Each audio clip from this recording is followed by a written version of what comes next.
So today's thought is जिनने भी fees नहीं भरी है वो अपनी फीस भरे। हाँ, हमारे स्कूल में जिन भी बच्चों की फीस नहीं भरी होती थी उनकी सामूहिक बेइज्जती होती थी। और उससे भी ज्यादा दर्द की बात यह है कि वो जो बच्चा थॉट पढ़ रहा है उसने भी फीस नहीं भरी है। स्कूल वालों ने इंटेंशनली उसको वो थॉट दिया था ताकि उसकी अंतरात्मा भी बेइज्जत फील करे। उस दिन हम सब बच्चों को असेंबली में 2 घंटे तक खड़ा रखा था क्योंकि हमारी प्रिंसिपल मैडम ने दिन रात मेहनत करके कोई सा तो नारी शक्ति का अवार्ड खरीद लिया था। लास्ट 2 पेटी बोल रहे हैं लोग। बाप रे, 2 किसको बोलते हैं आपको पता भी है? 2 में तो नहीं। हाँ। लेकिन मैडम आप मानोगी नहीं, आपके पहले जितने लोग आए उनको मैंने 4 पेटी से कम में दिया नहीं किसी को।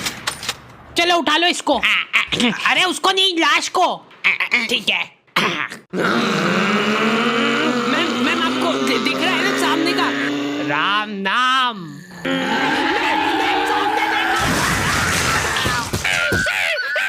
उस दिन हमारे स्कूल में अवार्ड के सेलिब्रेशन के लिए अलग तैयारियां चल रही थी। तो और मतलब पढ़ाई लिखाई कैसी चल रही है अपने फिर? हैं कुछ हेल्प वगैरह लगेगी क्या?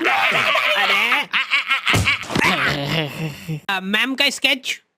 हाँ, हार्डी को बोला तो था। मैं स्कूल में स्केचेस का धंधा करता था, 100 रुपए प्रति स्केच और लड़कियों का फ्री में। मैंने एक बार चमेली का स्केच बनाया था। उसने बनाने का बोला नहीं था, मैं खुद से बना के ले गया था। वो देख के वो एकदम इम्प्रेस हो गई और उसने जाके अपने बंदे को दिखा दिया, ये देखो हार्डी ने बनाया, कितना अच्छा बनाया यार, हूबहू लग रही हूँ मैं एकदम। उसका बंदा राजेश और उसके साथ 2-4 लौंडे लपाड़े और बहुत स्केच बनाना आ रहा है देखो आजकल, हमारा भी बना दे कभी। अरे भाई पर हुआ क्या?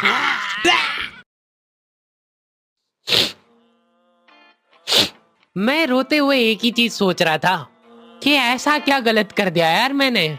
सिर्फ आई लव यू चमेली तो लिखा था मैंने।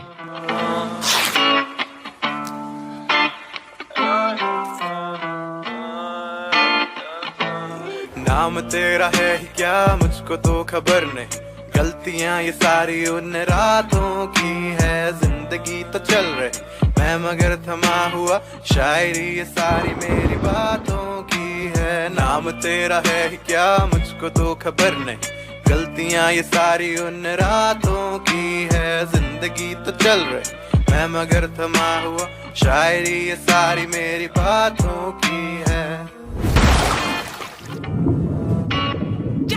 ये क्या बना के लाए हो? मिट्टू लग रहा है एकदम। निकलो। ड्राइंग वाली मैडम ने मेरे को प्रिंसिपल मैडम का स्केच बनाने का बोला था और मैं अपनी जिंदगी का सबसे वाहियात स्केच बना के ले गया क्योंकि फ्री में बनवा रहे थे मेरे से। मैम अब फ्री में तो ऐसा ही मिलेगा। असेंबली ग्राउंड में सारे कैदियों को हाइट वाइज खड़ा करा जाता था और जो भी बच्चा प्रेयर के बीच में आंखें खोलता था या हिलाडुली करता था, पसीना पोंछ रहा था वो बेचारा। प्रेयर खत्म होने के बाद हमारे आसपास लाशें पड़ी होती थी। असेंबली से क्लास तक का फासला बहुत कठिन होता था कुछ बच्चों के लिए। ओए रोक, इधर तेल क्यों नहीं डाला?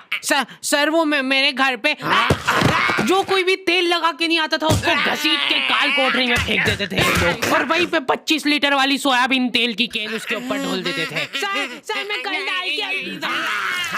बेचारे बच्चे फिर भी जैसे तैसे अपने क्लासरूम तक पहुंच रहे हैं और वहाँ पे टीचर के आते पते ही नहीं है। उनकी अलग मीटिंगें चल रही है ऑफिस में। अच्छा चलो बताओ कि अपन इन बच्चों को और किस तरीके से लूट सकते हैं। मेरे पास एक आइडिया है। देखो अपन क्या है कि एक प्रोजेक्टर लगवाते हैं एक ही क्लास में। कैदियों को क्लास में कोई संभालने वाला नहीं होता है तो ये अपने जंगली पने पे उतर ही आते हैं। मैं डर रहा हूँ। लोहे की स्केल से बेंचे रगड़ रहे हैं, मिस्त्री फेल हो जाए इनके सामने, ऐसा फिनिशिंग वाला काम करते थे। लेकिन इनके जंगली पने यहीं पे खत्म नहीं हो रहे। 2 लौंडे उठे और उन्होंने उनकी बेंच उठा के खिड़की से बाहर फेंक दी। अब उनको देख के बाकी बच्चे भी क्लास का सारा सामान उठा के खिड़की से बाहर फेंक रहे। और क्यों कर रहे हैं ये सब वो इनको खुद को नहीं पता है। मैम शायद बाहर छोड़ो, इधर ध्यान दो ना आप। तो अपन ये जो प्रोजेक्टर लगवाएंगे इसको अपन नाम देंगे स्मार्ट क्लास और उसकी अपन लेंगे अलग से फीस। ठीक है, पर कभी किसी बच्चे ने नहीं दी तो? अरे भूषण जी, फीस पेरेंट्स देते हैं, बच्चे नहीं। 1 हफ्ते में 1 पीरियड लगता था स्मार्ट क्लास का, जो बच्चों को स्मार्ट बनाने के लिए काफी था। पॉपकॉर्न लाया था ना तू आज? हाँ। खोल टिफिन। मूवी चलेगी अभी मूवी। ये लोग ऐसे बैठे कि अभी लड़की आके मुजरा करेगी इनके सामने। जिन भी बच्चों ने वो एक्स्ट्रा फीस नहीं भरी होती थी उनको वो 1 मिनट के लिए क्लास के बाहर जाना पड़ता था।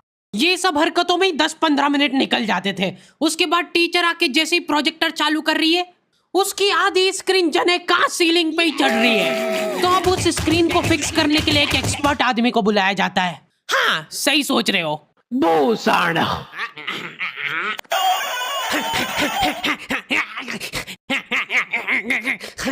जो बेंच पे चढ़ के उस स्क्रीन को सेट करता है। यस।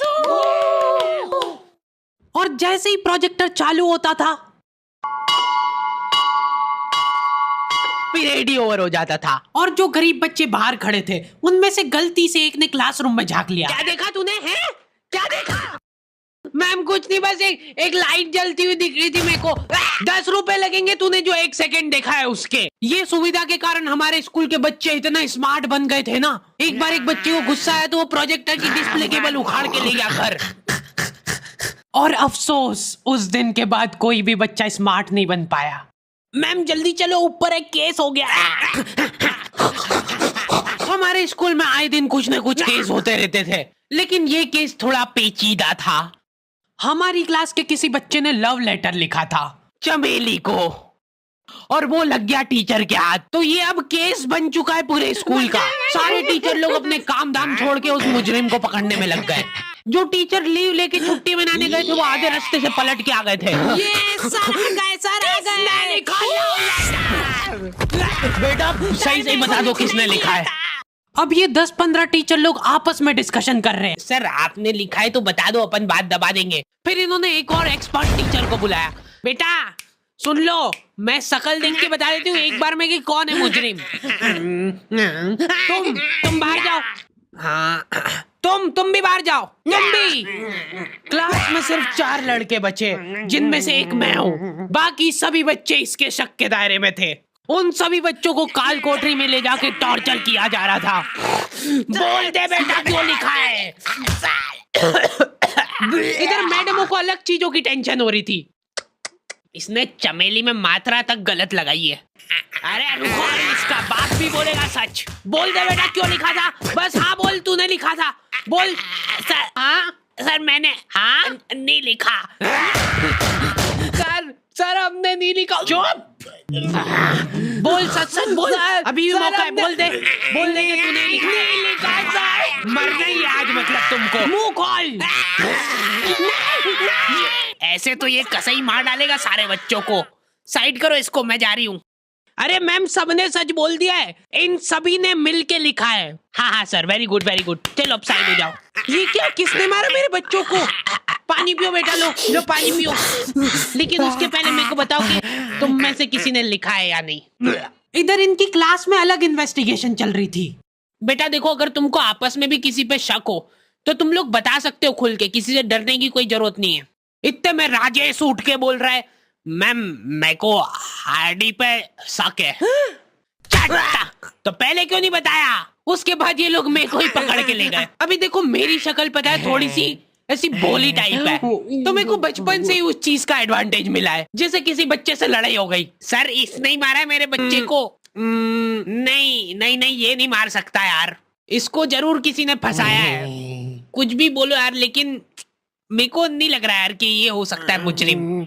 बेटा सच बताओ, तुमको किसने फंसाया है? बेटा देखो, अगर किसी ने तुमको फंसाया है तो उसका नाम बताओ। डरो मत, घबरा मत, सिर्फ नाम बताओ। हाँ बेटा, डरने की बिल्कुल बात नहीं है।